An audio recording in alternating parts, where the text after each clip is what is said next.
Mr. Thirkill. He's a Chattanooga native, graduate of Chattanooga High School, class of 1987. He earned a bachelor's degree in music education from the University of Tennessee at Chattanooga. He then became both his MA as well as his instructional leadership and supervision from Tennessee Technical University. He's well known throughout the community. He's a notable singer, composer, and credited playwright.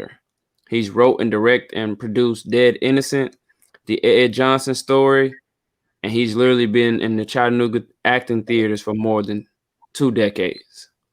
The Chattanooga Theater has also given him multiple award-winning actors, as well as been featured in magazines, newspaper articles. He's literally been like a pioneer for our theater scene as well in the Chattanooga community. He's founded the story Poetry on the Oak, which is a platform for local artists to share their talents on his front porch for the community as well. He appeared on the NBC show Who Do You Think You Are in 2012, featuring the episode with music legend Lonnie Ritchie.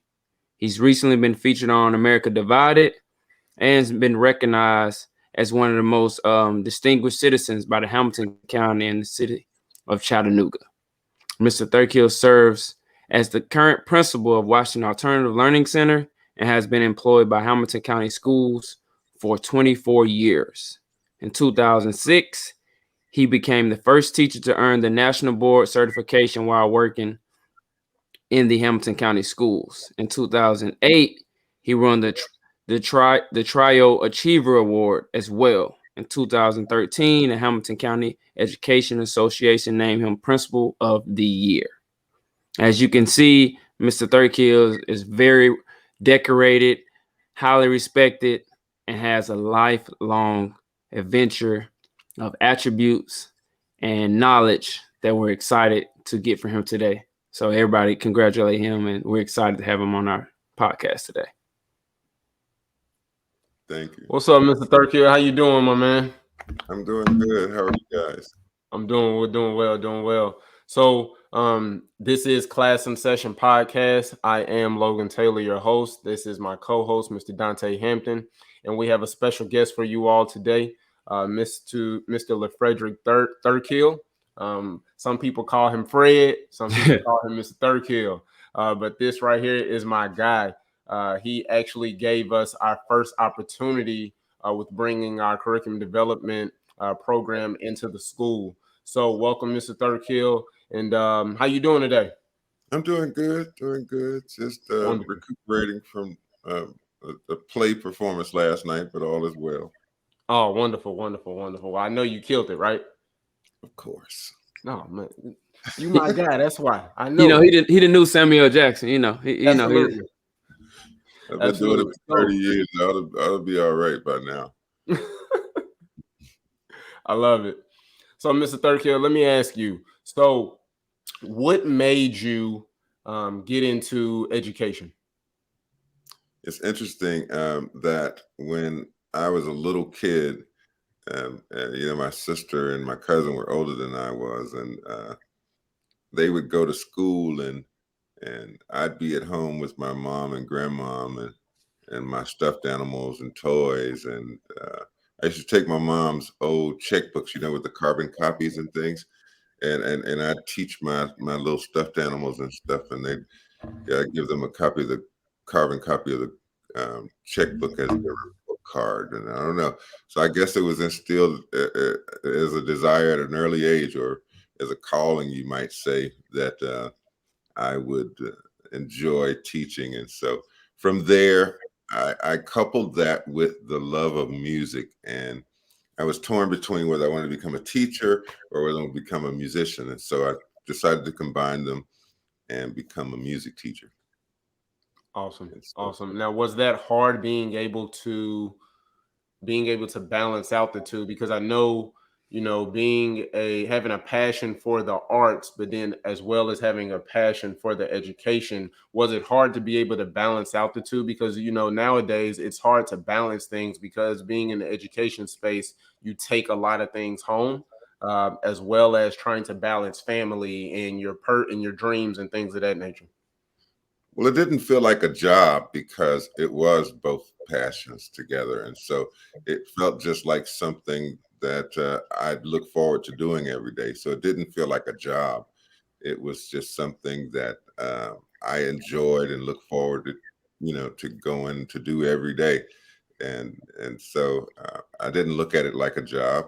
I looked at it as an opportunity to share my passion with children so that I could ensure that I could instill that love of music in them, and as well as do the regular uh, procedures of the teaching part. And so it didn't feel like a job.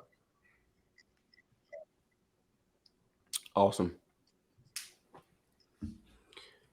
My question for you, Mr. Thirkill, is once you did become a teacher, did you know right away the impact you can have, or did it take some time? I only ask that because me being a speaker, sometimes I can tell my story to somebody when I first start out, but you don't feel the impact on down the line. Kind of like your mom telling you, hey, you need to make sure you wash the dishes, you need to make sure you take care of yourself, your hygiene and everything. And you don't realize till all of a sudden you see a girl and then you're like, okay, well, I need to make sure my hygiene, I need to make sure everything good. Yeah, well, there's some things that you can see immediately, right? Yeah. You can see the kids, for instance, enjoying learning about music, right? Yeah. But you don't know the impact of that joy until later. So, even today, and I'm going into my 25th year now, but even today, I still have kids who come up and sing songs that I wrote, because I was one of those music Wow. teachers that like to write music for kids. And so they still come up now as adults singing the songs that I wrote for them as kids. And so I think that that's evidence of the impact that you thought, oh, wow, they still remember that. And it's always funny that they can come up and sing the song with all the words. And so I believe that just like a gardener who plants a seed, sometimes you don't get a chance to see the germination, and sometimes you don't get a chance to see what's happening underground. But I think that if you keep nurturing the seed, that you'll eventually see the growth of the seed and the impact of your work. And so, in particular, I have a doctor, a particular doctor that I go to, and one of the nurse's assistants was my student. And on one particular song that I wrote, a song called "I Can Be," at the end, she says, "When I grow up, I want to be a nurse." Well, she is. And Wow. she sings that song every time I come into the doctor's office. And I just find it funny that as a kindergartner, she identified her destiny and it came to fruition. And so it's always good to see that. And so, and then there are other students that I have who have gone on and made careers in music and in the arts, and so it's fun to look back and see, wow, that was my student at one time. Or you hear their music on the radio and you say, wow, that was my Right. student. It's kind of cool to do that.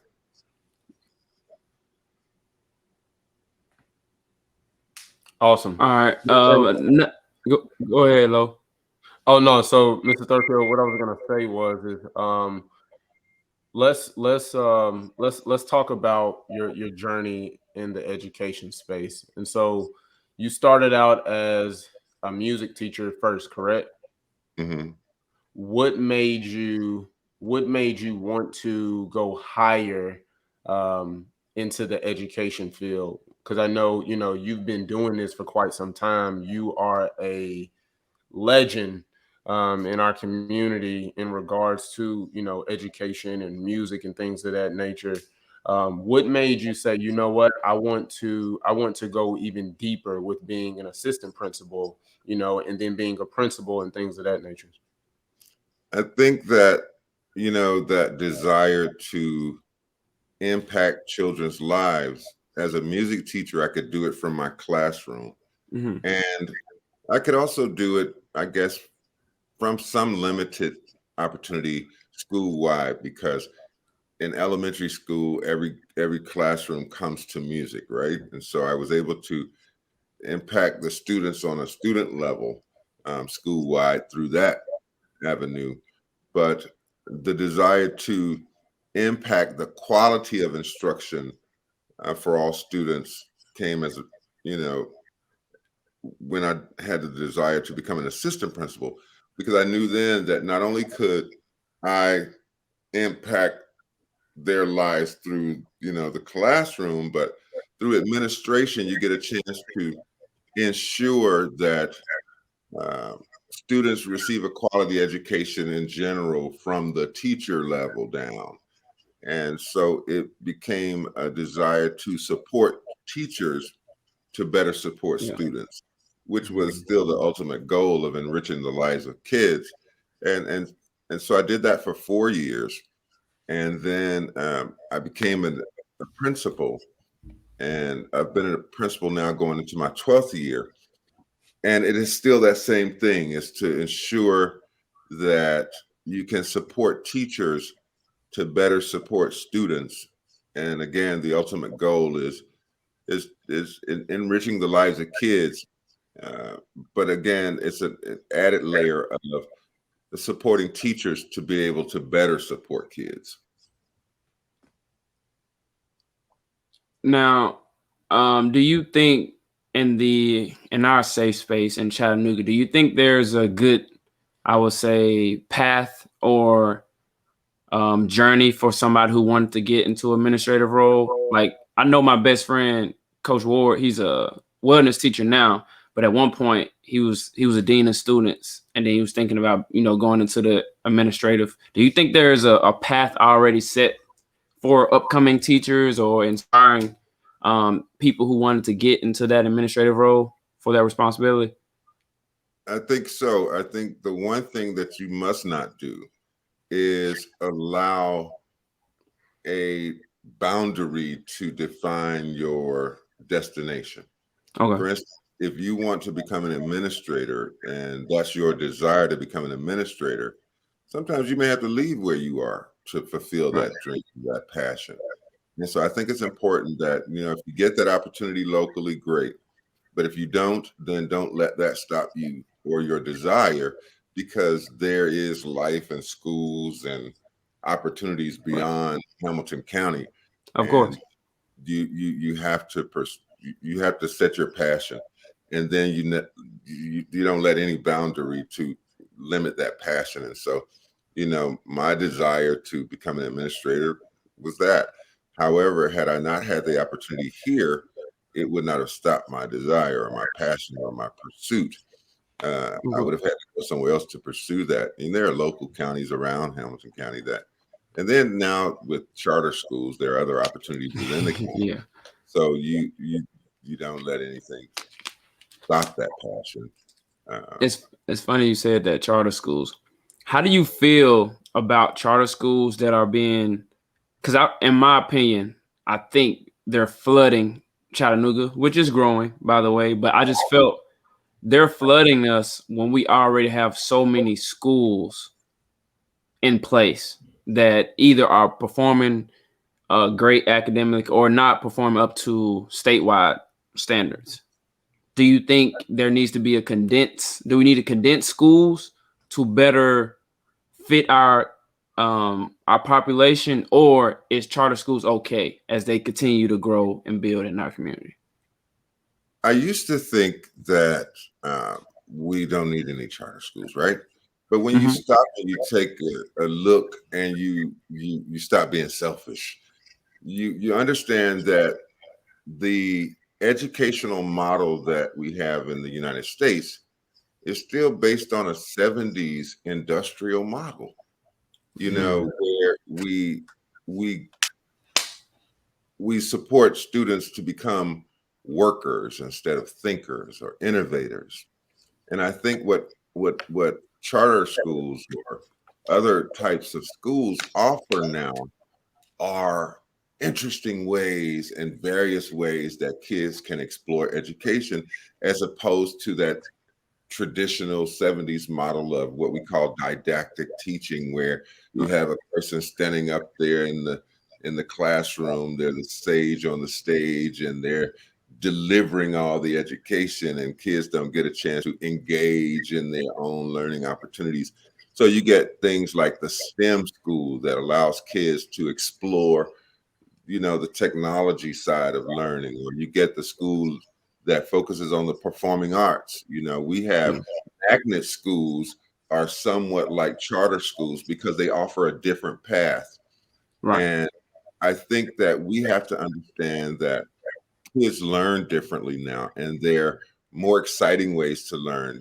Think about technology and how it's impacted and education over the years, where in some schools you might have teachers who will say, cell phones aren't allowed in class. Well, you might have other Right. schools invite kids to bring them because they know how to incorporate the use of that technology into their learning opportunities. You think about the fact that not every home had a set of encyclopedias back in the day. Oh, yeah. But if kids have a cell phone, you got more than a set of encyclopedias right there in your hand, as opposed to being on your bookshelf in the house or in the classroom. And so I think that education has changed so much in the last 20 years. And unless we change with it, kids lose the engagement of school, and you have further dropouts. You have kids not desiring to come and sit in a boring classroom where somebody else is doing all the talking, and they don't get a chance to explore learning in ways that they find interesting. And so I believe that charter schools and other types of environments for learning offer that to kids. And I think that just like anything else, if you don't provide that need to the students and their desire of the way they learn, they'll seek opportunity somewhere else. It's just like with virtual instruction now. Think about back in the day, there's no thing about virtual instruction. To think that you could learn from home on a computer was just unimaginable. But now it's commonplace. And Yeah. unless teachers can adapt to how do I provide instruction to a group of students that are in the class as well as on a computer, um, there are schools that are doing that, and you have some learning platforms that are strict, like the state of Tennessee has a virtual program from K-12. Kids can learn from their own environments, and you have to meet the needs of kids. Also, like even things like the classroom furniture, alternative seating in the classroom, where you don't have the desk anymore, but you have sofas, chairs, and comfy pillows and bean bags where kids come in and they're not sitting in a desk anymore. So I think we have to evolve if we want to involve. That's good. That's funny that you said that. Let me circle back around, Mr. Thirkill. I heard you say about support. I know you went, like I said, I know your journey and how you went from a teacher to an assistant principal to a principal. I would like to talk about when with you being in that administrative role, how are you able to support the teachers, or different things of that nature, with like giving them feedback when you're going to the classroom and things of that nature, and how important is that to you with being an administrator? First of all, you have to understand the different types of leadership, right? So if you're one of those people who have the mindset that I'm the boss, you're just going to go around telling people what to do. But if you have the mindset of being an instructional leader, you lead teachers to learn different things, right? So you invite them to learn just like you would do students. You have some teachers that are resistant to change, but for the most part, you provide the opportunities to expose them to different types of deliveries of instruction, or you invite them. Then there's sometimes you as an administrator, you got to say, hey, this is what we're doing. But for the most part, understand the different types of leadership. A boss forces people to move forward. A leader, I think of like a mother duck who just walks forward, and the baby ducklings follow behind because they trust, and they want to, as opposed to being in the back pushing people forward, you stand in the front and lead people forward. And so there's different types, and but again, you know, the different quadrants of leadership. Sometimes you have to be that leader that says, okay, we got to move forward.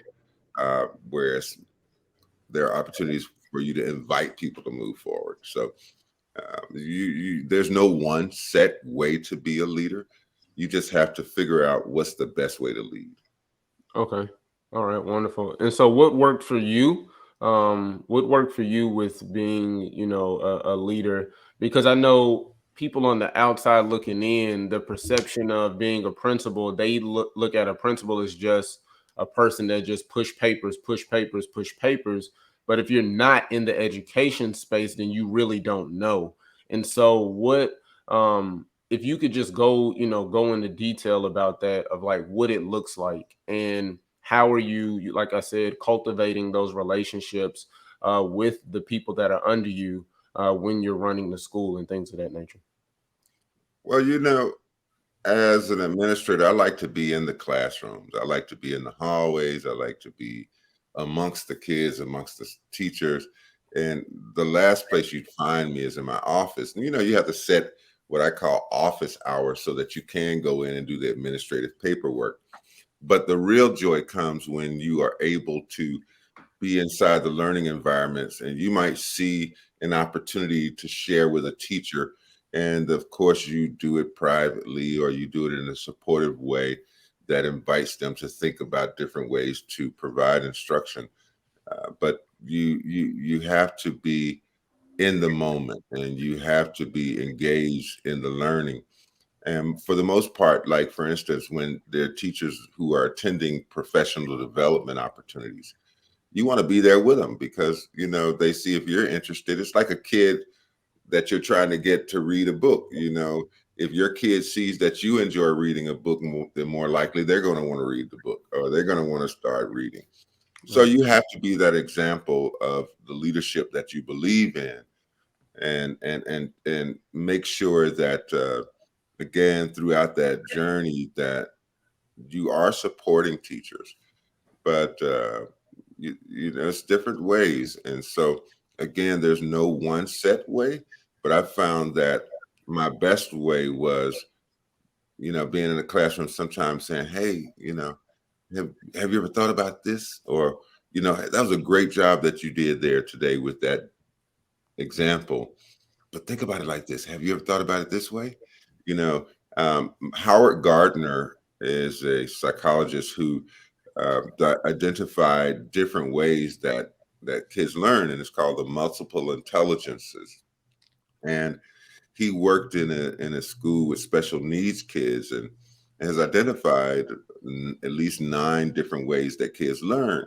So as a teacher, you have to think about how you are teaching to how a kid is smart, as opposed to teaching from your only way to make a kid smart. For an example, there may be a kid who is a visual learner and who learns best through visuals.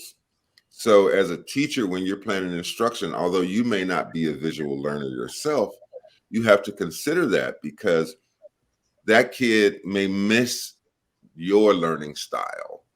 As like a love language, you have your own love language, they have theirs. And so as a teacher, you have to ensure that you are providing instruction that meets as many of the learning styles as possible. So when you're planning instruction, you have to say, okay, for that kinesthetic kid, what kind of hands-on activity can I provide? For that kid that does learn through visuals, how can I ensure that I've got visuals throughout my lesson to meet that kid's learning style? For that audio kid that can sit there and listen to the way that you deliver it just by talking. What about that kid who's intrapersonal, who would best learn not working in a group, who best learns alone? How can I provide some opportunities for that kid that's interpersonal, who works best in groups. And so you got some small group activity, you got some independent learning activities. And so you have to be mindful of the different ways that kids learn if your desire is to truly increase learning and increase the achievement of students. And so it's an art to teaching, and there's a science to teaching. You know, the science to teaching involves understanding how to provide examples that kids can best take into their short-term memory that transfers into their long-term memory. But the art of teaching involves the different creative ways that I can make this lesson fun so that kids can remember it and enjoy it and want to learn more about it. And so, but there's an art to it and there's a science to it, and you have to understand both. I love it. I love it. And so, what do you think in regards to? We know that the big word right now, and I mean, you put us on. You actually put us on this. But the big word right now is, social and emotional learning. What do you think? Um, what do you think helps students? Because when we brought our program to you and we came into the school, you were saying like, hey guys, this, I love what you all are doing. These are some of the things that you can tweak. These are some of the things that would help you, because you told us about making sure we get the data and making sure that we show up and things of that nature. What do you think about social and emotional learning versus PBIS? Well, I think PBIS can be a part of supporting social and emotional learning, but I always tell kids, I don't care how smart you are. You could have straight A's. You could be the smartest kid in the class, but if you don't know how to interact with people, then you're just a smart kid that know how to interact with people. How much is that going to get you? If you don't know, if you're not a good team player, think about what that's going to look like when you go try to get a job.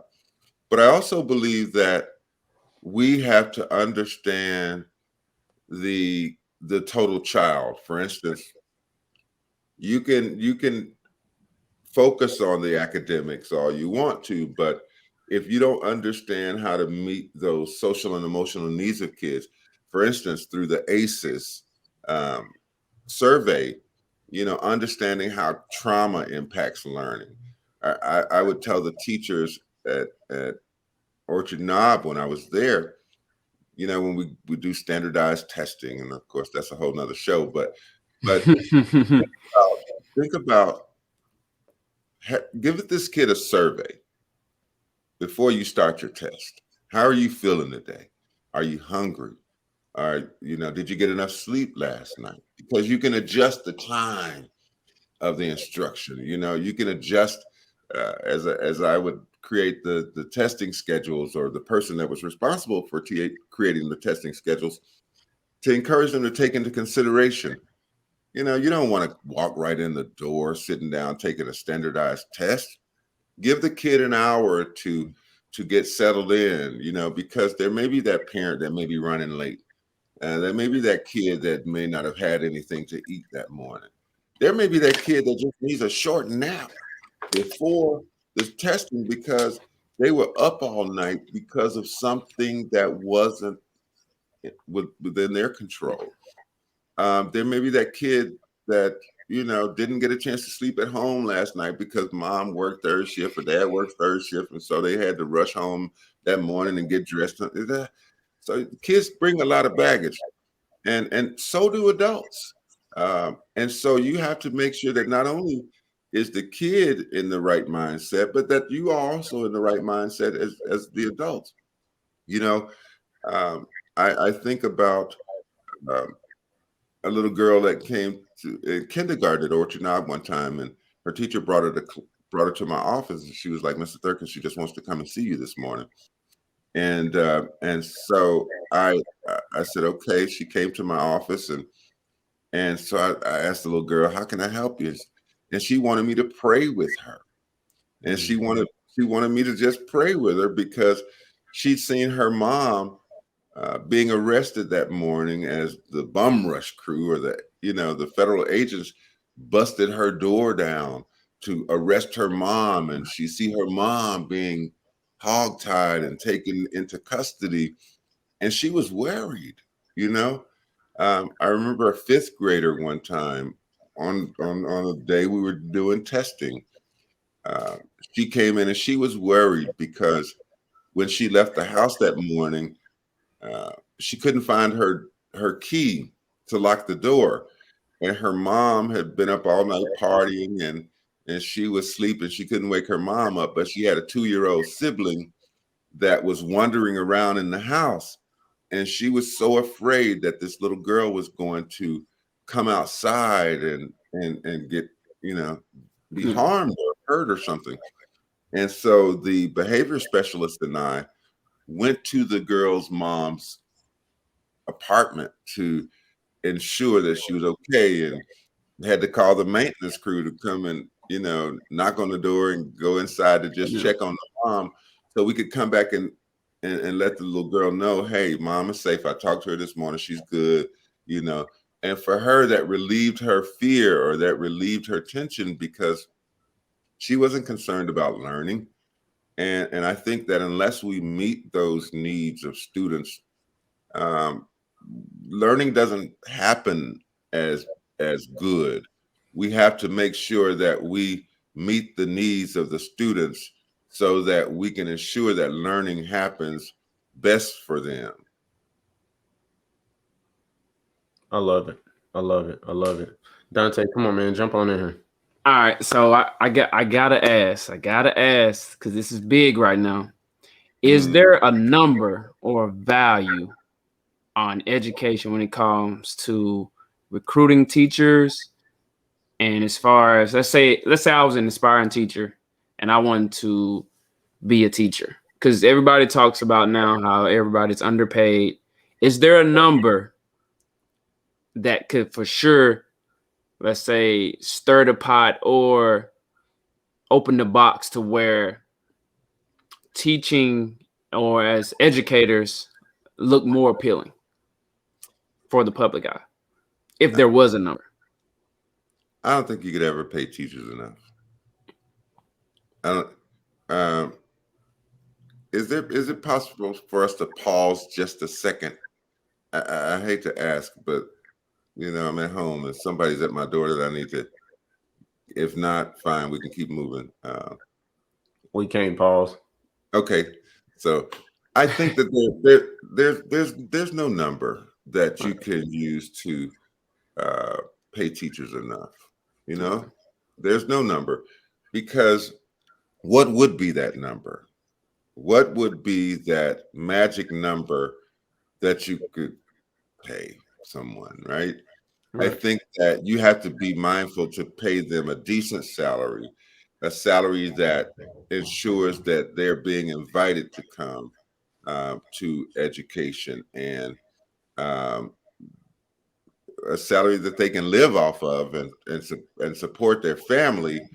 But I don't think that there's a magic number that you can ever pay teachers to. I just don't think so. But I would want to work for a company that wouldn't allow me to pay my bills. Right.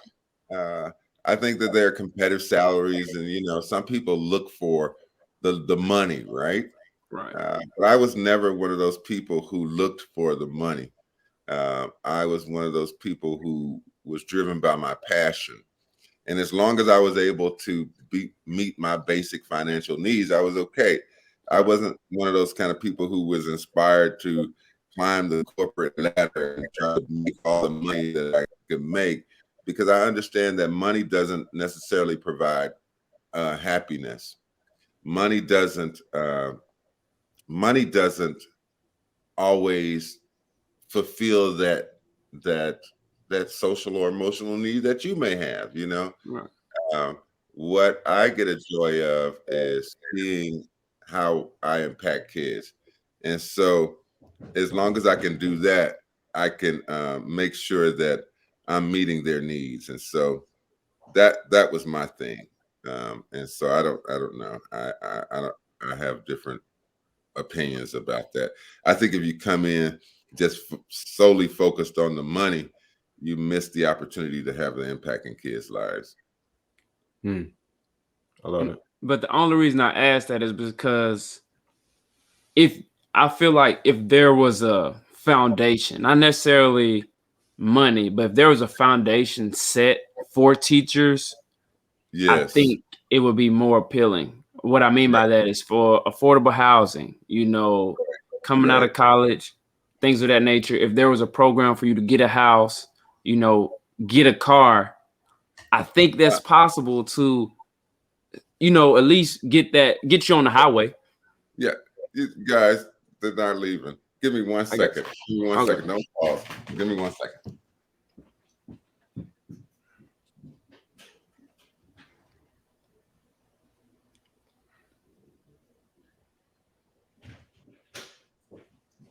Okay, I'm back. Sorry about that, guys. Thank you for understanding. When you're at home, people just come to your door. And, Hey, you the man. You the man. That's why we call you man. Samuel Jackson. Absolutely. I should have put a sign on the door: recording in progress. Do not disturb. But again, I think I tell people often that even as an administrator, I don't need the salary that I make to live on. Right. Right. I live beneath my means, and I'm not one of those kind of people that who worry about that kind of stuff. I know that God will take care of me. I believe that God will supply my needs, and so I'm thankful for the opportunity to be able to earn a salary that I do, but I don't let that wake me up every morning, and I don't let that drive who I am. Um, I believe that success is not determined by a financial status. I think success is determined by what you do on your journey. I often say that I want my headstone to read, "He tried" or "He served." That to me is more important than being listed in the Forbes magazine for earning a certain amount of money, because rich people have problems, and the more money, more problems. But I think that everyone deserves a decent salary by which they can provide support to their families. You know that in the state of Tennessee, I guess, if you're a teacher and you have one child, you qualify for government assistance, food stamps, and things like that. Wow. I think that when you think about, for every profession there was a teacher who provided that instruction for that kid. I think that we should honor teachers with more money in terms of just the basic salary, but uh, I don't think you could ever pay us enough for all the things that teachers do. Teachers spend a lot of their own money to provide things for their classroom. I can't tell you how many pairs of shoes or pairs of pants or clothes that I've bought for kids, or I can't tell you, even as an administrator, how many times I've paid utility bills or helped pay a family's rent, or help pay for food for families. Uh, but so I don't think you could ever pay us enough for the work that we do. Uh, it's just that there should be a decent salary, though. I do believe that. Absolutely. What do you think? Let me ask you this, Mr. Thirkill. What strategies have worked for you um, with being an administrator, with being a principal? And when I ask you what strategies have worked for you, like the school that you were at and the school that you're at now, they're two different two different atmospheres, right? And so what worked for you at the level with Orchard Knob versus what worked for you at Washington Alternative, the strategies that you use there at Orchard Knob are not the same strategies that you use now at Washington Alternative. What did you notice was the difference between the two? Well, I noticed that the perception was different, but the passion was the same, and the strategies somewhat are the same. So the strategies are simply about building positive relationships with kids that let them know that they matter, right? I did that same thing at Orchard Knob, uh, you know, being amongst the kids and interacting with them. And I use that same thing at Washington, because for me, they're just a little older, but they're still kids, and they still need that same innate desire that every human being seeks on earth. The desire to be recognized, the desire to be noticed, the desire to be appreciated, and the desire to be respected. And I think that that's what really addresses the social and emotional needs of kids when you let them know that they matter. There's an old saying that says they don't care how much you know until they know how much you care. And I think that that's the important thing. You can remember your favorite teacher because of the way they treated you, but you can also remember your worst teacher because of the way they treated you. And so what you find common in both situations is how they treated you. And those positive relationships that ensure that kids feel loved or feel recognized or feel respected is what matters. You think about how much more they'll learn from you when they know how much you care for them, you know? And so I think that that's important. I think it's sad sometimes when you see people who work in this profession who don't have that understanding because they're there for a paycheck or they're there for personal gain. Right. But then there are those teachers that you do see who still care, or who have caring on a higher priority than others. And I think that those are the teachers that kids remember the most, because, again, it's all about how you treat them. They can remember their best teacher because of the way they made them feel, and they can remember their worst teacher. I can do that. I remember my teachers that made me feel loved or made me feel special or that made me feel important. But I can also remember those teachers that didn't. And unfortunately, they're stuck in my mind just as well as those teachers who made that positive impact. And that's the tragedy, is that kids will remember that the rest of their lives. That sticks and stones may break my bones, but words will never hurt me is the worst thing that anybody ever created. Because if you get hit with a stick or a stone, you get a scab on your leg or whatever, but that scab heals. But when you don't say kind words, or you say words that are insulting to kids, those pierce the heart, and kids, some never heal from that. I have a friend who has a doctoral degree from Harvard, and we sit around sometimes and we talk about this particular third grade teacher who made us feel inferior, or just didn't make us feel good. And the sad part was about it, we were too embarrassed to talk about it to each other because we thought that we were the only ones she made feel like that. Wow. And being adults in our 50s, and we just had this conversation about 3 years ago, and it was like, wow, she did that to you too. And he said, man, I thought I was the only one. I was like, dude, I thought I was the only one. But 50 years later, from the third grade, we still remember that. Wow. And so I think that it's important to make sure that you understand the impact that you have on kids' lives. Wow. It makes a difference.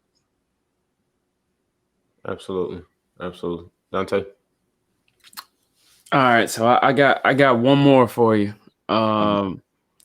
if you could change some systematically right now in our education or administrative field, what would it be? If there's one policy or one thing that we have nationwide that you could change or you could have an impact as far as fixing, what would that be, if anything? To prevent the use of schools for political gains. For instance, that when you think about standardized testing, right? You say, think about this. This is what standardized testing, how I see it, right? Think about, you keep a nice, clean environment, right? You keep your house clean. You keep your clothes neatly put away. You keep everything in your house neatly organized. But you have a trip coming up, and the night before you're rushing trying to get things packed. And so you might have some things out of place. You might have, while you're going through your closets, getting stuff out to pack, da, da, da, da, da. And then someone comes in the day that you're packing and comes in to assess your environment. Well, they don't see how your environment normally is. They get a snapshot of that day. Yet then you're labeled by that day. So for instance, that kid who comes in that morning, who might be worried about a situation, can't do their best because of this particular situation that's happened. But that doesn't mean that they're normally like that. Right. Some kids have testing anxiety, but we don't take that into consideration when we're doing standardized tests. We either say that you're either advancing or achieving and all this. But what about that kid who has that test anxiety? What different kind of way that we can provide that kid to show how smart they are? So then not only that, that data is used to fund schools or to defund schools or to rank schools. And we use this thing in Tennessee and in other states that have been challenged, what we call TVOS, or what we call value added, right? And it gives false impressions on school performance. You might have, I think of it like a glass, right? For instance, I know that this means full. So from here up, think about achievement. A school may be performing at this level, where a school may also be performing at this level.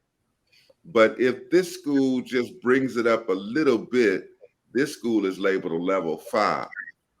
But because this school is so close to the rim, they don't have much more to go. And if they can't go up, they're labeled a level 1. But this school has a higher group of kids that are achieving at higher levels. This school doesn't. But yet they're celebrated more than this group. And this school gets a level 5, and everybody comes and they hang banners outside of their schools. Oh, this is a level 5 school, but yet you only have 15% of your kids reading on grade level, or 15% of your kids meeting the state standards, where this school that has these kids that are meeting state standards and a higher number of kids, they get labeled a level 1. So in the public's eye, that school is not a good school. Yet the school that has a lower level of achieving students, because they made a tiny bit of growth, they get a level 5, and that school gets celebrated. And the public isn't aware of how those politics happen. Or I think that there's also this common practice of the deliberate dumbing down of schools, just like Charlotte Thompson Isabie wrote in her book, where you have certain schools that are used for conduits for state funding. there's no surprise why clusters of majorities Black and brown schools, or schools that serve the majority of Black and brown students, are located in certain zip codes, and they're all clustered together. And those schools are labeled priority schools or low performing schools. And because of race to the top, or race to the bottom, or what I call it, schools get, or districts get, this federal funding. And not all the times do those dollars ever make it to the students. They sometimes go to the higher offices so they can fund more positions, but there's no secret as to why this school has been a priority school for 20 or 30 years. It's because of the deliberate way of making sure that there's a high turnover rate. So you have the most needy schools having the least experienced teachers. Well, if I got teachers out here that you call exemplary teachers, why don't I ensure that they are over here at these schools where kids need them the most? There's this game in education. And so I think, the whole conversation around critical race theory is more than just some words in a book. It's a systematic practice that ensures that certain groups of students, based on their race, are given better opportunities to achieve as opposed to others. And so one of the most disappointing things about working in education is when you learn all those politics and you see how that system is in place, and it makes a person like me want to work harder for my kids to ensure that they can get out of that system, and encouraging our people to understand how these games are played. The same 5 schools in Hamilton County have been priority schools forever. I found a poster at Orchard Elementary from one of the old schools, one of my old pictures, and it was in 1946, and they were saying, we're not at the top yet, but we're climbing. And I'm thinking, this is in 1946. They were a priority school. Wow. But why is that? Why is that? You got some smart people in those schools. You got some smart teachers. You got some smart students. But you also have the politics that are beyond the schools that impact the schools. That, for instance, where's the most, with the majority of low income housing located? Or where is the most vouchers for Section 8? And so you cluster them all within a certain zip code or certain zip codes, and you place the schools there. And yet you reserve other areas and zip codes to ensure that you can attract various types of kids to those schools that have families that support the schools with more finances. And so go back to talking about charter schools and magnet schools and things of that nature. I think that I love them because they shatter that game of being able to say, well, we're only going to accept this certain kind of student in our school. When you have a particular school in our district where parents would camp outside the school to get their kids on this list. I went to both of those schools, by the way. Thank you. But why aren't they camping outside of all the schools? There should be parents. First of all, you shouldn't even have to need to do that.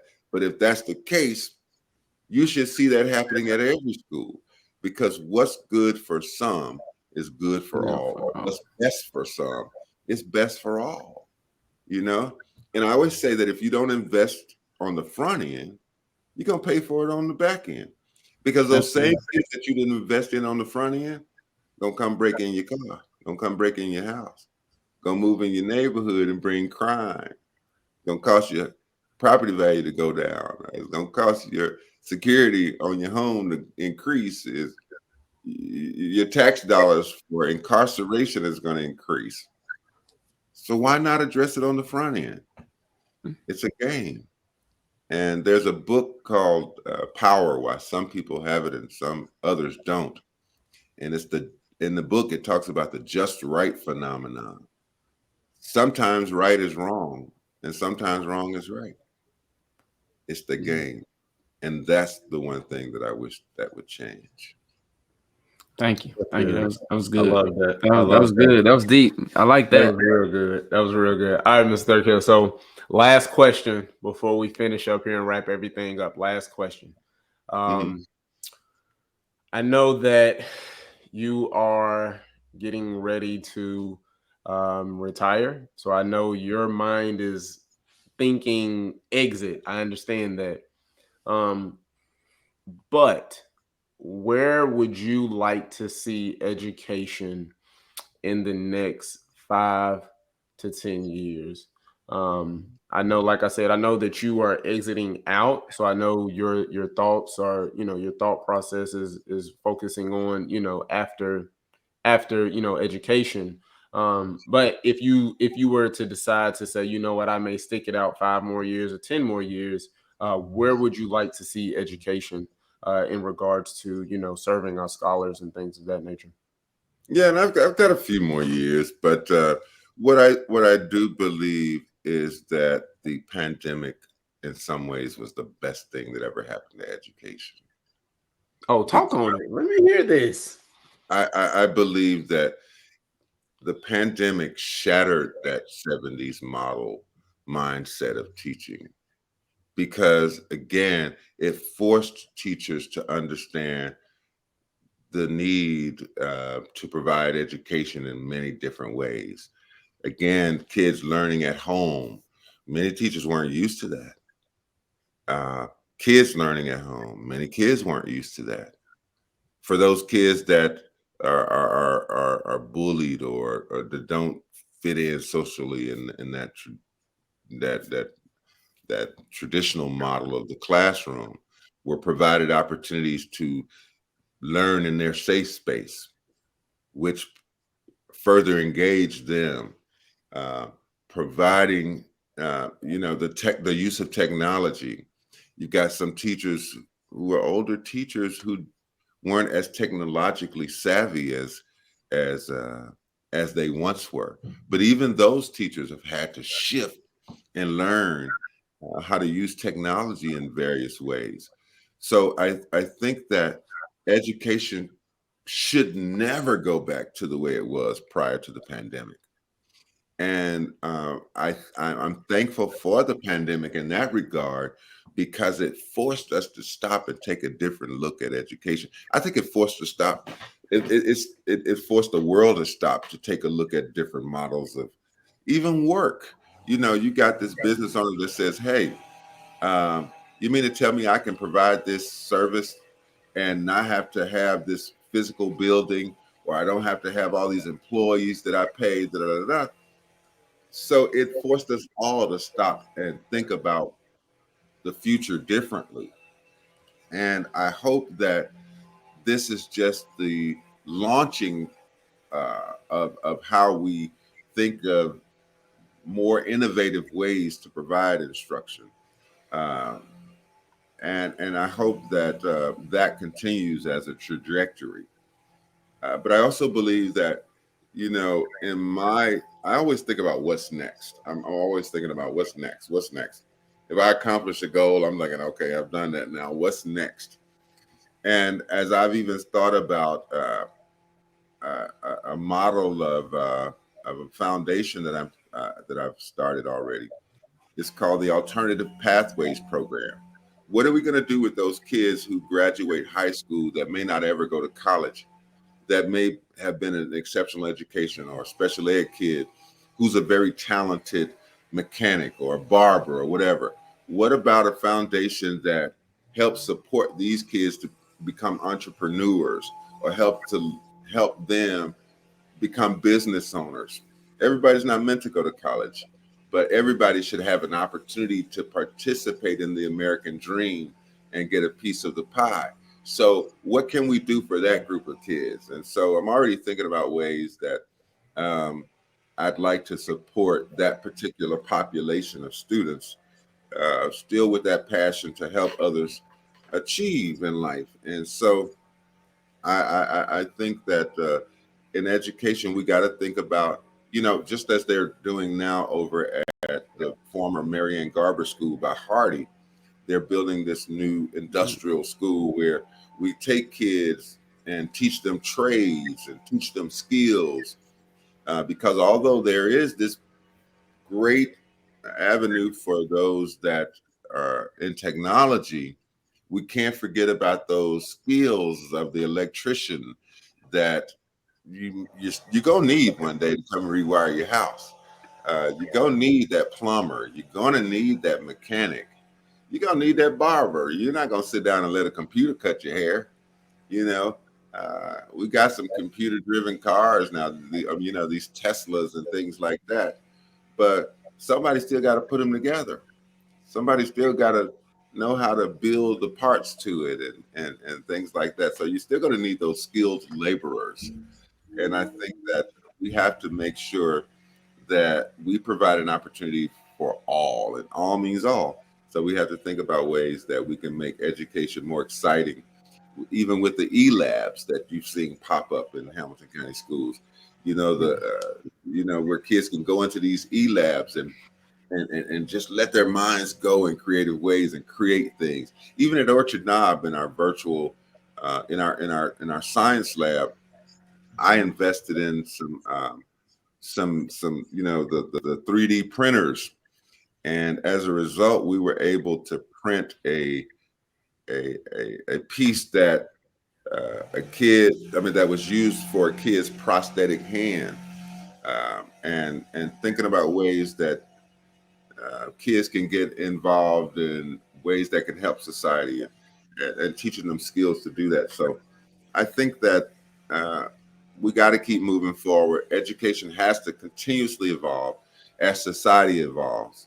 I think what happened was we didn't evolve fast enough, and the pandemic forced us to stop and take a different look and say, hey, we got to catch up. Wonderful. All right, wonderful. I love it. I love it. Well, Mr. Thirkill, thank you so much for this opportunity. Very appreciative. We really appreciate you. And, thank you for always supporting us and pouring into us. We really, really appreciate it. And thank you for being a part of our, podcast. This is our first episode. So, I tried to think of a way that how I can honor you. And so, you being our first, guest on our podcast. And so I really appreciate you. Thank you so much. I can't tell you thank you enough.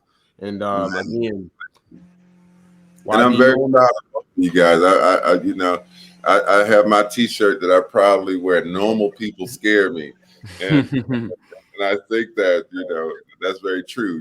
I want to be around creative minds, innovative minds, and I love what you guys are doing, and I'm always honored to support you. So just make me however I can. I've enjoyed today. Thank you for inviting me. No problem. I always got to start with the person who started with us. Absolutely. We appreciate it. All right, Mr. Thirkill. Hey, so guys, listen, make sure that you all subscribe to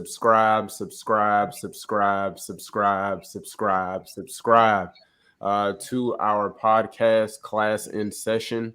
This is presented by Y.B.Normal.